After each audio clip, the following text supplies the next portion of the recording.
This is about the video gaming industry, and this is pro V because the example is V.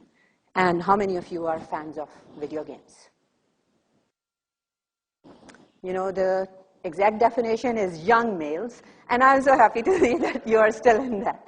Yes, so that young males definition sometimes extends to 40, to 50, to wherever, but the traditional market is, for the video gaming industry, is young males. Now, I have two teenage boys who are great fans, and I obviously am not. And why am I not?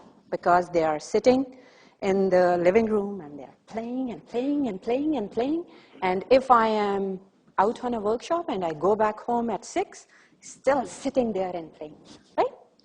And there are a number of other, of course, factors that make me dislike it. There is no interaction between me and him. What happens when I try to play with him? I've tried to play with him, by the way. He doesn't want to play with me because I lose, right? I can't control that that 3D controller, and somehow he doesn't want to play with me. I would rather have him like go and play tennis outside because it's healthy, it has more active and so on. And what do you think they are playing? Like I can fully control that he doesn't go and watch R-rated movies, but he is playing E-rated or M-rated games which are violence and which are M-rated for violence and blood violence. So all they are doing is shh. That's all that's going on, right? I definitely don't like it, and so do most of the other moms, people that I know. What is the industry doing? So it's Microsoft, Xbox, and PlayStation. What do they believe? They believe that every 3 or 4 years there has to be a new console, which is supposedly have to have higher processing power, more HD TV compatibility, non-gaming functionality, DVD resolution, HD resolution, I don't know. So many things which basically mean more technological advancement, millions of dollars going into research, R&D, so that PlayStation 3 comes out better than the Xbox. And so they keep on fighting with each other as to who comes up with a better version. The available game titles, of course, are on a decline. Fighting, right?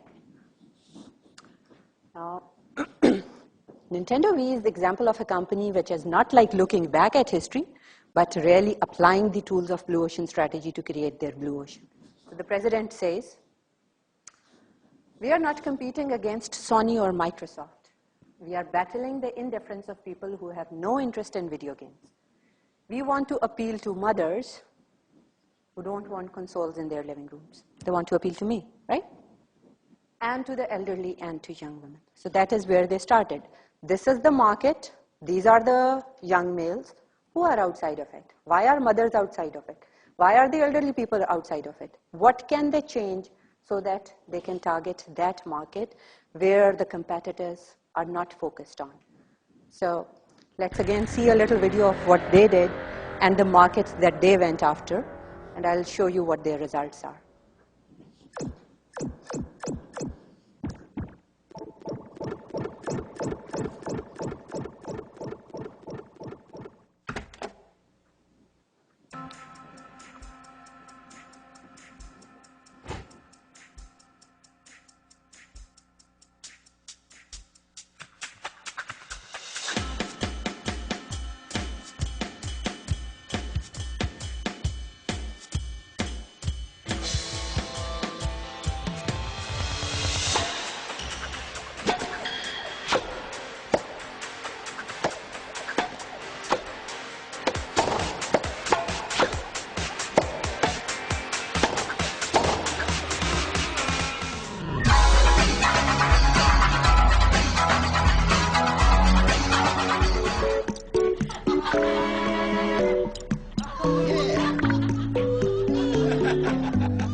What do you think I've been suggesting to my son to get for his birthday for the last 3 years? He still doesn't want to have it. He doesn't like it. He is the target market. Nintendo is not better serving the existing target market. I was impressed when I went to I worked with Ohio State University Medical Center last year, and they had a requirement that all of their rehab centers had to have a Nintendo Wii there because they are using it for therapy and they are using it for keeping the older people engaged and so on. What do you think happens when the granddad goes fishing with his grandson? Who wins? Generally, granddad wins. And then the son is, next day when he's coming back from school, he's the one he wants to get hold of again because he wants to beat him, right? So it brings the families together and so on. And what are the results? The Nintendo Wii has been selling at the rate of 1 unit per second since its launch on 19th November 2006. And it is because we all have become markets for the Nintendo Wii. To buy it for our children, to buy it for our brother, for this, for that. And profits reached 1.5 billion, which is 442,000 per employee in 2007, much more than what Google and Sony did. Now, what's the most interesting part? Did anybody notice the high-resolution 3D graphics there? No. So the most interesting part over here is that whereas the industry loses, while Sony loses $240 to $300 on each console sold, Nintendo is making $50 on each unit. Industry believed that you do not make money on the consoles, you make money on the games. And that number of games is shrinking and shrinking and shrinking, right? Nintendo is using a processor which is 10 years old. And that is why they have been able to make money on the console. So every console sold, they make money on it. They are not targeted on the improving the processing power, improving the graphics and so on.